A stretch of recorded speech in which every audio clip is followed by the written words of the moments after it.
सभी साथियों को मेरा नमस्कार। साथियों, आज हम जिस टॉपिक की शुरुआत करने जा रहे हैं उस टॉपिक का नाम है कैलेंडर। कैलेंडर से आप सब भली भांति परिचित हैं और इस कैलेंडर का दैनिक जीवन में क्या महत्व है ये सब साथियों आप सब जानते हैं। तो साथियों, पहला ही एक छोटा सा क्वेश्चन ये है मेरा कि कैलेंडर जो है ये क्या है। तो हम ये कहेंगे कैलेंडर समय की गणना को आसान तरीके से समझना या उसे आसान तरीके से लिख लेना ही कैलेंडर है। तो साथियों, अगला जो पॉइंट है कि कैलेंडर के माध्यम से कौन से समय की गणना की जाती है। तो ध्यान से देखिए साथियों, अपनी ये जो पृथ्वी है,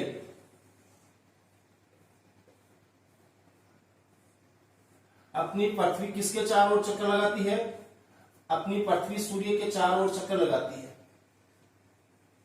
जब पृथ्वी सूर्य के चारों ओर चक्कर लगाएगी और इसे एक चक्कर पूरा करने में जो समय लगेगा उस समय की गणना की जाएगी कैलेंडर के माध्यम से। तो साथियों, अगला जो पॉइंट ये है कि पृथ्वी सूर्य के चारों ओर एक चक्कर पूरा करने में कितना समय लेगी। तो साथियों, यहां पर जो करेक्ट समय है वो अपना है 365 दिन 5 घंटे 48 मिनट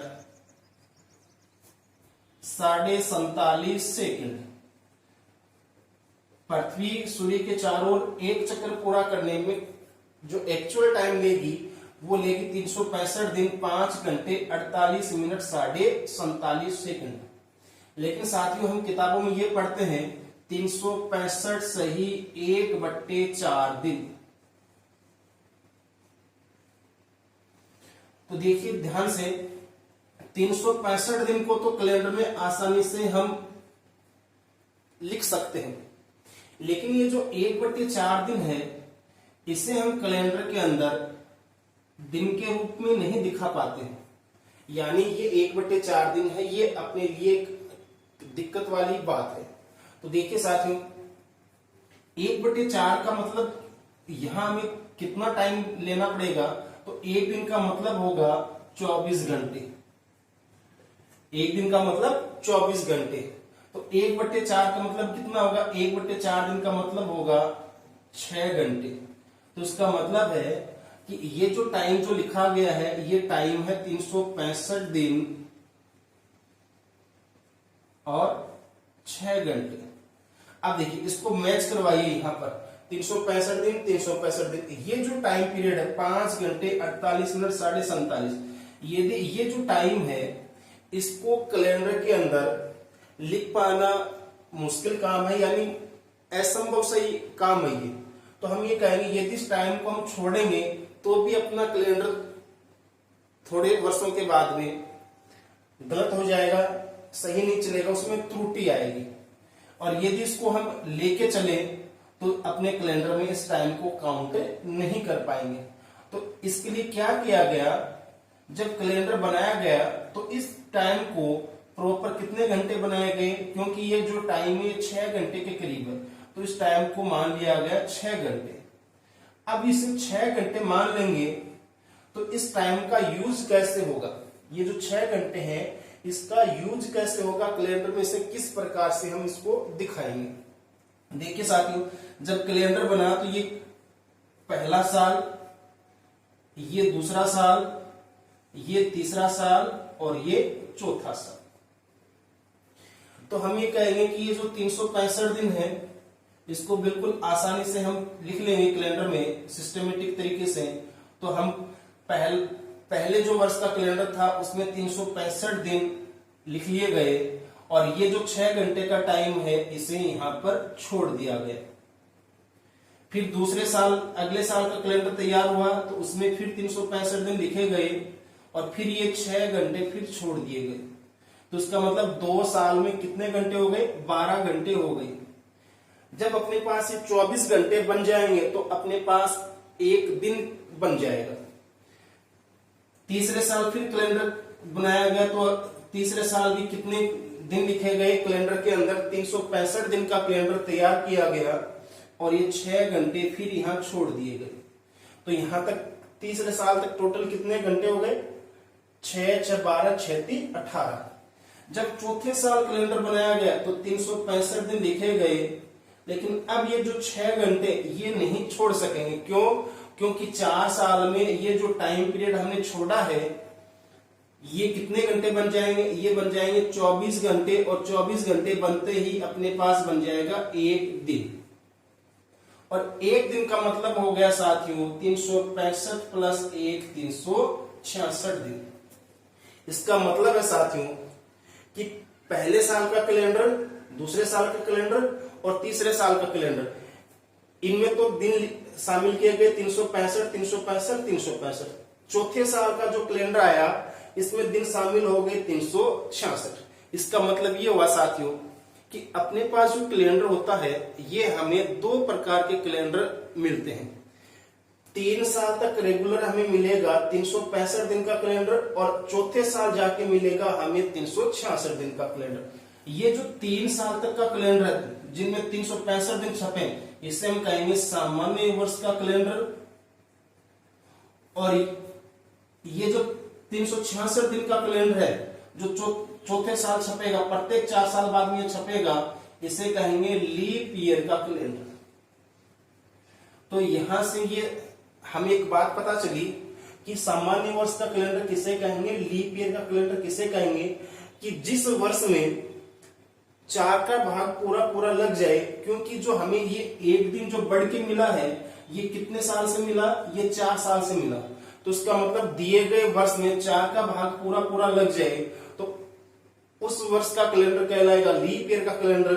और उस लीप ईयर के कैलेंडर में दिनों की संख्या लिखी जाएगी 366।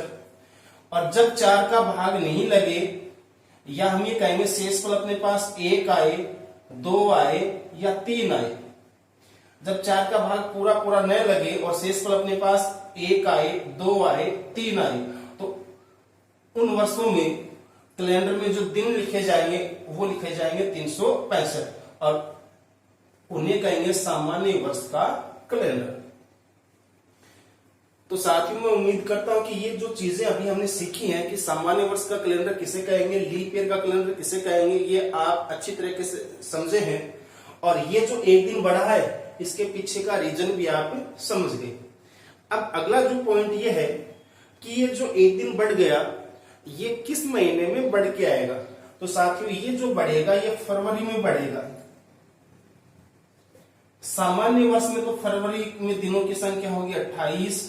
जब लीप ईयर आएगा उसमें फरवरी में दिनों की संख्या 1 बढ़ जाएगी तो वहां हो जाएगी 29।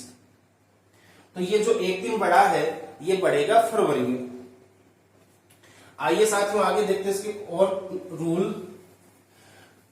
मेन बात यह है कि कैलेंडर जो है ये प्रत्येक एग्जाम में पूछा जाएगा, और इसकी लैंग्वेज जो है इसी का कैलेंडर में थोड़ा सा ही ध्यान रखना पड़ेगा आपको। पहले कैलेंडर की क्वेश्चन करने से पहले आपको कैलेंडर के सारे नियम पढ़ने पड़ेंगे, सभी कॉन्सेप्ट पढ़ने पड़ेंगे, उसके बाद में हम कैलेंडर के क्वेश्चन करना प्रारंभ करेंगे साथियों।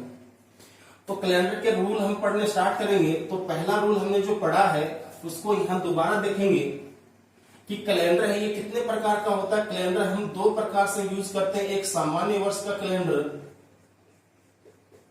जिसे नॉर्मल ईयर का कैलेंडर बोलते हैं, एक लीप ईयर का कैलेंडर लीप वर्ष जिसे ऑड ईयर बोलते हैं, या इसे हिंदी में बोले तो एक अन्य नाम है अधिवर्ष,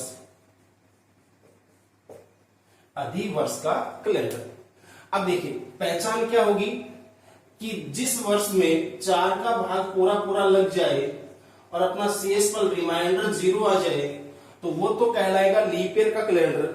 और जब 4 का भाग दें और अपने पास रिमाइंडर जो है शेषफल जो 1, 2 या 3 बचे तो उसे कहेंगे सामान्य वर्ष का कैलेंडर।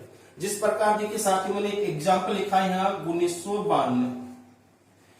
अब ये जो संख्या लिखी गई इसमें 4 अंक हैं। ये जो 2 अंक हैं, ये जो 2 डिजिट हैं, ये तो संकेत है अपने पास वर्ष के, और ये जो अगली 2 डिजिट हैं ये संकेत है अपने पास शताब्दी पे। तो हमें जो भाग देना वो किस में देना है, वर्ष में। तो हम केवल 92 में भाग लगाएंगे 4 का, और 4 से ये 4 का भाग 92 में लग गया और शेषफल अपना 0 आ गया। तो हम ये कहेंगे कि 1992 का जो कैलेंडर होगा वो कितने दिन का कैलेंडर होगा, वो होगा 366 दिन का कैलेंडर। और 366 दिन का कैलेंडर है तो उसे बोलेंगे लीप ईयर का कैलेंडर। अब ये कितने साल से रिपीट होगा लीप ईयर, 4 साल से। तो इसमें तो दिनों की संख्या होगी साथियों, सामान्य वर्ष में 365 दिन। नोट करते रहिए प्रत्येक पॉइंट को, कैलेंडर एक महत्वपूर्ण टॉपिक है रीजनिंग में। और यहां पर दिनों की संख्या होगी 365 प्लस 1 366 दिन। ये तो हमने निकाल ली दिनों की संख्या। अब अगला है पॉइंट की कैलेंडर में, जो कैलेंडर जो हम देखते हैं इसे कितने वार के माध्यम से दिखाया जाता है, कितने वार इसमें प्रेजेंट किए जाते हैं। तो हम ये कहेंगे कैलेंडर में कितने वार काम में लिए जाते हैं, 7 वार काम में लिए जाते हैं। सप्ताह का पहला वार सोमवार होता है और आखिरी वार रविवार होता है। सोमवार से रविवार तक यदि प्रत्येक वार एक बार आ गया तो हम ये कहेंगे कि ये 7 दिन हो गए। 7 दिन को क्या बोलेंगे, एक सप्ताह बोलेंगे, एक वीक। फिर ये दोबारा साइकिल बनेगी, यहां से सोमवार मंगलवार बुधवार आगे रविवार तक, तो ये 14 दिन हो गए। 14 दिन को बोलेंगे हम 2 सप्ताह। तो इसका मतलब है कैलेंडर जो है वार के हिसाब से देखें तो 7 ही वार का सिस्टम है। फिर इनकी रिपीटेशन होने लग जाती है साथियों। तो इसका मतलब ये हुआ कि ये जो अपने पास 365 दिन आते हैं सामान्य वर्ष में, तो 365 दिन में कितने सप्ताह आएंगे, तो 365 दिन में कितने का भाग लगाएंगे, क्योंकि एक वीक जो है एक सप्ताह में दिनों की संख्या 7 होगी। तो 365 दिन में कितने होंगे, 7 से भाग लगा देंगे तो अपना भाग जाएगा 52 बार। और जो भागफल आएगा वो कहलाएगी सप्ताह के दिनों की संख्या। तो सप्ताह तो वीक तो कितने आएंगे, 52 आएंगे। और 52 सप्ताह में कितने दिन बनेंगे, 364 दिन बनेंगे। बिल्कुल ध्यान से देखिएगा एक एक पॉइंट को और नोट करते रहिएगा। क्लास बहुत महत्वपूर्ण क्लास होगी। प्रत्येक पॉइंट, छोटे से छोटा पॉइंट यहाँ पर आपको लिखवाया जाएगा। शेषफल कितना बचेगा, देखिए यहाँ 364 दिन मैंने लिखे हैं, भाग कितने में दे रहे हैं, 365 में दे रहे हैं, भाग 7 का। तो कितना शेष बचेगा, एक दिन शेष बचेगा, शेषफल बचेगा एक दिन। इधर लीप ईयर में देखिएगा, लीप ईयर में दिनों की संख्या 366, भाग लगाएंगे 7 का, तो आप ये कहोगे 365 दिन तो यहां पर भी यूज होंगे। बस कितना बढ़ेगा, एक दिन बढ़ेगा। तो एक दिन बढ़ने से ये एक शेषफल बढ़ेगा केवल, न कि सप्ताह के दिनों की संख्या।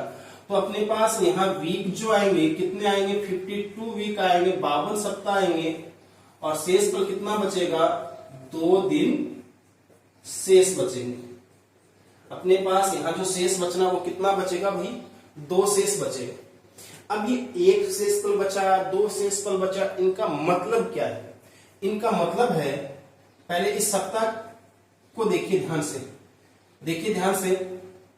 यदि प्रत्येक बार एक एक बार आ जाए और वो 7 दिन जो अपने पास 7 बार है वो एक सप्ताह में कितनी बार आएंगे, एक सप्ताह में आएंगे एक बार। 2 सप्ताह में यानी 14 दिन में कितनी बार आएंगे, 2 बार। तो यहाँ कितने वीक है, 52 सप्ताह। तो 52 सप्ताह में कितनी बार आएंगे, 52 बार आएंगे। तो उसका मतलब है कि जो अपने पास वार होंगे वो 365 दिन में कितनी बार आएंगे, 52 बार तो आएंगे।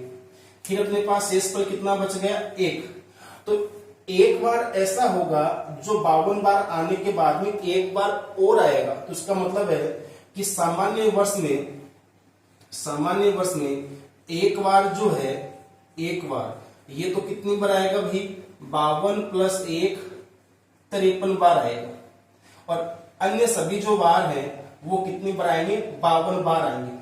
अब ये कौन सा बार 53 बार आएगा, ये ध्यान देने की बात है। तो हम अगला पॉइंट लिखेंगे कि वर्ष का प्रथम वार, कि कैलेंडर जिस सामान्य वर्ष का कैलेंडर जिस वार से स्टार्ट होगा वही वार तो उसे कहेंगे साल का पहला वार, वर्ष का प्रथम वार। ये तो साल में पड़ेगा 52 + 1 53 बार, ये तो आएगा 53 बार। और अन्य जितने भी वार हैं, अन्य वार वो सब आएंगे 52 बार। अब इधर देखिए, इधर क्या कंडीशन रहेगी,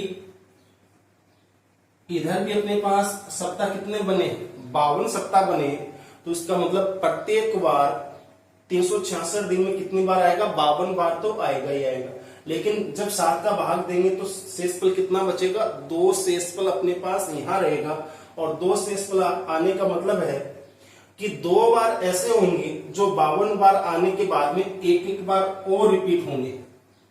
तो इसका मतलब है यहां पर हम ये कहेंगे कि वर्ष का लीप ईयर में क्या होगा, वर्ष का फर्स्ट प्रथम वार और सेकंड, कि साल का प्रारंभ जिस वार से होगा वो और उससे अगला नेक्स्ट डे दूसरा वार, पहला और दूसरा वार है, ये तो आएंगे अपने पास 52 + 1 53 बार। और अन्य जितने भी वार हैं ये उस कैलेंडर में पूरे साल में कितनी बार आएंगे, केवल 52 बार ही आएंगे। तो बिल्कुल ध्यान से देखिए साथियों, ये जो कॉन्सेप्ट है, ये जो बात है, इस पर रेलवे ने आज से 4-5 साल पहले क्वेश्चन पूछा था। और क्वेश्चन को मैं बोल देता हूं, ध्यान से सुनिए कि किसी सामान्य वर्ष का प्रारंभ यदि सोमवार से हुआ है तो बताइए उस वर्ष में कौन सा वार 53 बार आएगा। तो हम ये कहेंगे कि कौन सा वार 53 बार आएगा, वर्ष का प्रथम वार ही 53 बार आएगा। तो प्रश्न में जो मैंने बोला है उसमें क्या वार बोला मैंने कि वर्ष का पहला वार सोमवार, तो उसका मतलब है सोमवार ही कितनी बार आता, वहां 53 बार आता उस क्वेश्चन के हिसाब से। आइए साथियों आगे देखते हैं अगला पॉइंट, वर्ष का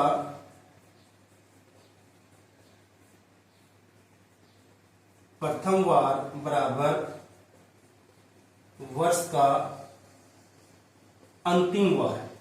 बिल्कुल ध्यान से देने की बात है कि साल का प्रथम का मतलब फर्स्ट डे और वर्ष का एंडिंग डे, यानी साल जिस वार से प्रारंभ होगा वही वार उस वर्ष का अंतिम वार होगा। देखिए साथियों, जैसे इस एग्जाम्पल के द्वारा 1 जनवरी 2019 को मैंने मान लिया वार सोमवार है,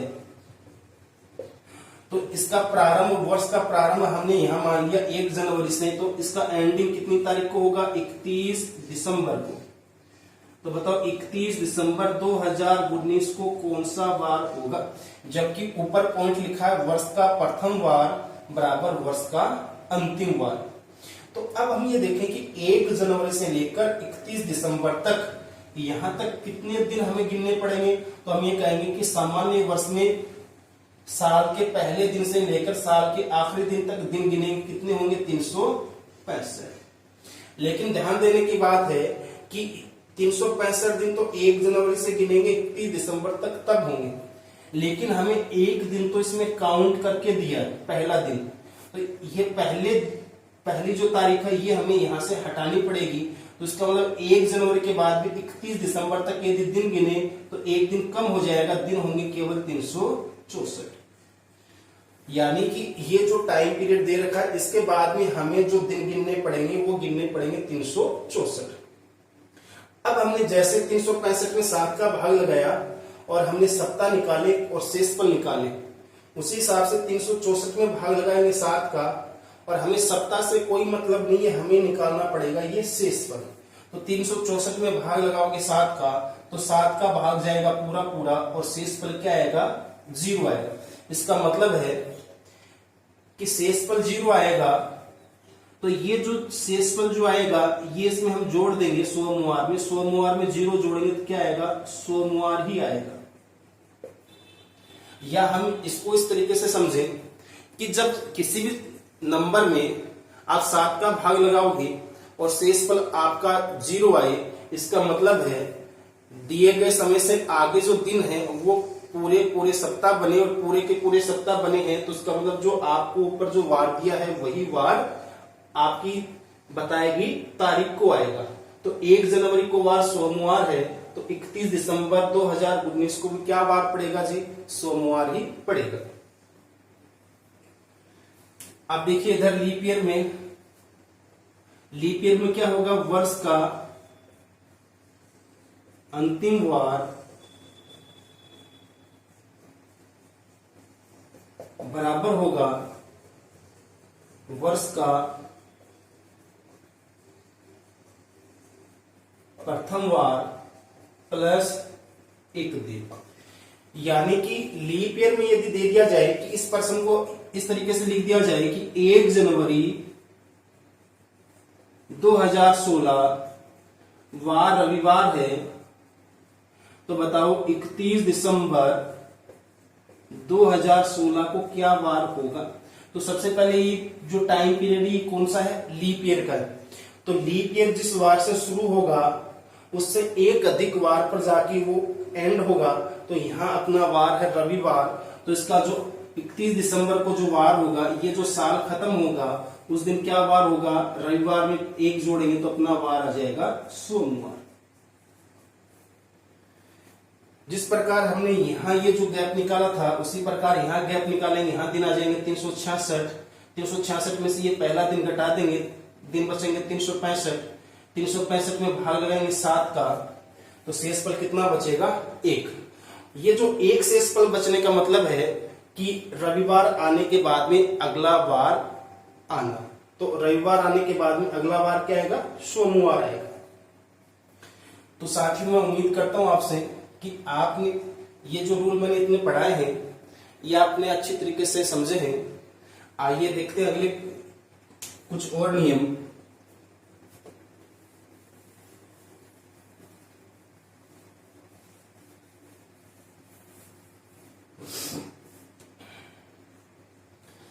जैसे आपको किसी सामान्य वर्ष का पहला वार दे दिया जाए, यानी किसी भी सामान्य वर्ष का पहला वार दे दिया जाए और उससे ठीक अगले वर्ष का पहला ही वार आपसे पूछ लिया जाए, तो ये जो छोटा सा क्वेश्चन है ये एग्जाम में बहुत बार पूछा जाता है कि किसी सामान्य वर्ष का पहला वार देकर ठीक उससे अगले वर्ष का वार निकालना। तो अगले वर्ष का वार क्या होगा, तो यहां हम लिखेंगे अगले वर्ष का प्रथम वार, प्रथम का मतलब पहला ही वार। तो हम ये कहेंगे दिया गया वार कि सामान्य वर्ष का दिया गया वार प्लस 1, कि सामान्य वर्ष है जिस वार से स्टार्ट होगा उससे ठीक अगले वार से अगला साल स्टार्ट हो जाएगा। जैसे यहां मैंने एग्जांपल लिखा 1 जनवरी 2018 वार रविवार है,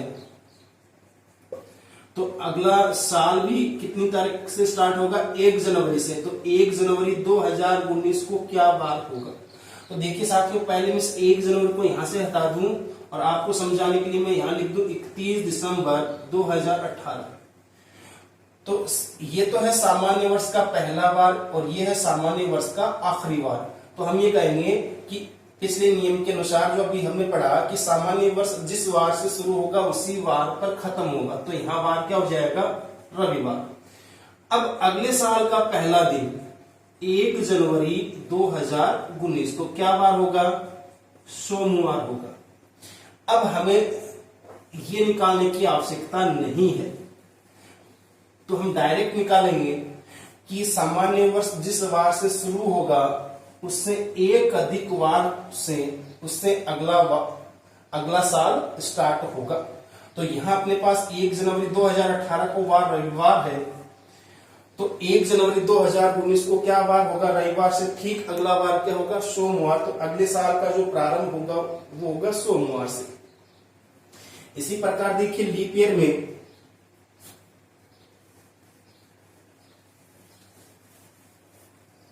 तो लीप ईयर में हम क्या लिखेंगे, अगले वर्ष का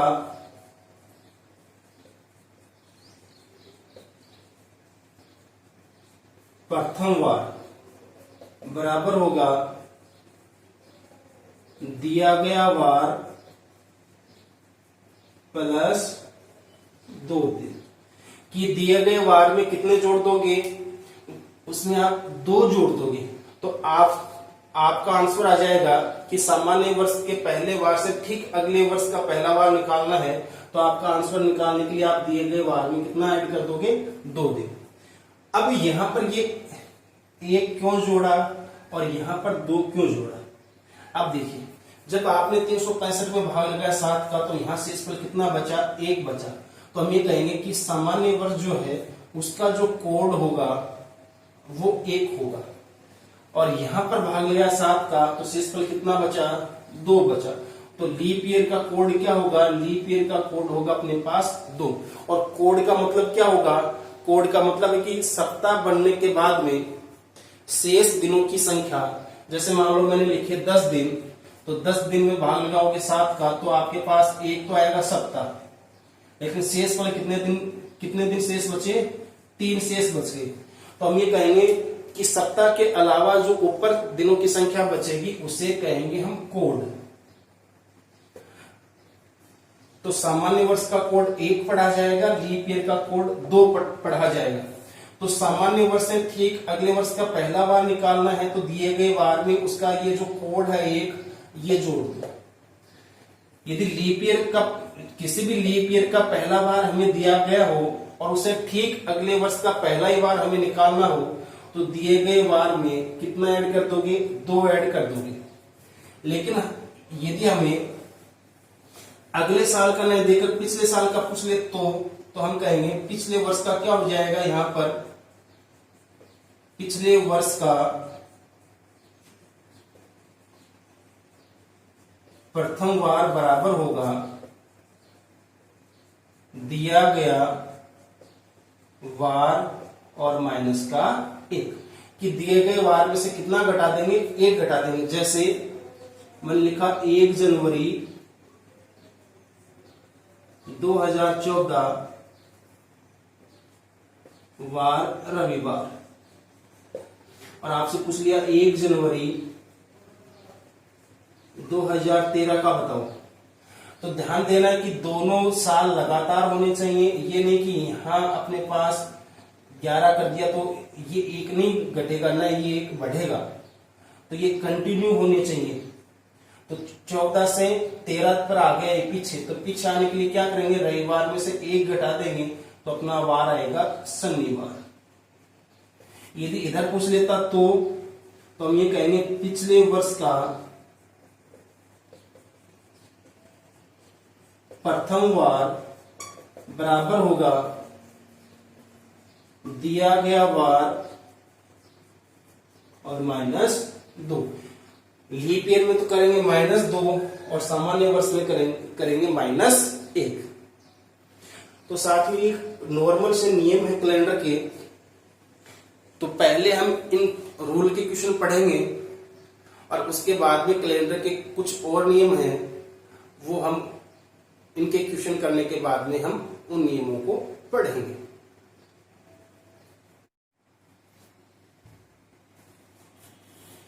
देखिए साथियों, अगला एक छोटा सा पॉइंट है, बिल्कुल छोटा सा पॉइंट। आपने हिस्ट्री के अंदर कुछ ऐसे सन भी देखी हैं जिनके साथ में ऐसे लिखा मिला ईस्वी पूर्व, और कुछ सन ऐसी मिली जिनके साथ मिला केवल ईस्वी लिखा हुआ। अब इन दोनों में डिफरेंस क्या है, ईस्वी पूर्व और ईस्वी में। सबसे पहले पॉइंट ये है कि ये जो कैलेंडर है इसे बोलते हैं ग्रिगोरियन कैलेंडर। इस कैलेंडर का जो आधार है, यानी ये कैलेंडर जो प्रारंभ किया गया, इस कैलेंडर की शुरुआत की गई, वो किस समय को आधार मानते हुए की गई, ईसा मसीह का जो जन्म दिवस है, आज से 2000 साल पहले की जो घटना थी उसको आधार मानते हुए, और वहां से इस कैलेंडर को प्रारंभ किया गया। इसका मतलब है कि ईसा मसीह के जन्म दिवस से यहां से ये इस कैलेंडर की गणना प्रारंभ हुई। ईसा मसीह के जन्म दिवस से पहले की जो सारी घटनाएं घटित हुई हैं उनको बोलते हैं ईस्वी पूर्व, या उनको बोलते बीसी। और ईसा मसीह के जन्म दिवस के बाद की सारी घटनाएं जो अब तक घट रही हैं, इनको लिखेंगे ईस्वी या एडी। अब यहां से जब ये गणना प्रारंभ की गई तो इसे लिखा गया 01 एडी। और यहां जो पहला बार माना गया वो बार था अपना सोमवार। एक बार ये क्वेश्चन आ चुका एग्जाम में कि फर्स्ट एडी को क्या बार था, यानी समय की गणना जब से इस कैलेंडर की प्रारंभ की गई तो वहां इसका पहला बार क्या था, तो हम ये कहेंगे इसका पहला बार माना गया था सोमवार। तो साथियों ये जो चीज है ये आपको अच्छे से याद रखनी है कि ईसा मसीह के जन्म से पहले की सारी घटनाएं ईस्वी पूर्व लिखी जाएंगी या बीसी लिखी जाएंगी, और ईसा मसीह के जन्म के बाद की जितनी भी घटनाएं जो अब तक घट रही हैं उनके साथ में लिखा जाएगा ईस्वी या एडी। तो साथियों आज की क्लास में बस इतना ही। फिर अगली क्लास में हम इन पर आज के जो हमने नियम पढ़े हैं, जो रूल हमने पढ़े हैं, इन पर बेस्ड क्वेश्चन पढ़ेंगे अगली क्लास में। और बाकी के जो रूल हैं फिर वो उससे अगली क्लास में हम पढ़ेंगे और फिर उनके बाद में उनके क्वेश्चन करेंगे। तो साथियों मैं ये आपसे उम्मीद करता हूं कि आपने जो अभी तक कैलेंडर में जो रूल पढ़े हैं ये आपके अच्छे से समझ में आए हैं। और जिनको एक बार में नहीं समझ में आए उन साथियों से निवेदन है कि वो वीडियो को एक बार दोबारा देखें। साथियों बिल्कुल एक एक पॉइंट आपको यहाँ पर क्लियर किया जा रहा है। जिस प्रकार से कोचिंग पर ऑफलाइन में हम पढ़ाते हैं उसी प्रकार आपको यहाँ पर ऑनलाइन पढ़ाया जा रहा है। तो साथियों बस आपसे एक निवेदन है कि आप वीडियो को स्वयं भी देखें और अपने साथियों में भी इनको शेयर करें। और किसी प्रकार की आपको दिक्कत आए तो साथियों आप उस दिक्कत को हमारे साथ शेयर कीजिए। कमेंट बॉक्स में आप अपनी प्रॉब्लम लिख के भेजिए, आपको उसका सॉल्यूशन दिया जाएगा। तो साथियों आप करते रहिए प्रैक्टिस, लेकिन अपने स्वास्थ्य का रखिए ध्यान। चलिए मिलते हैं अगली क्लास में। टेक केयर, नमस्कार।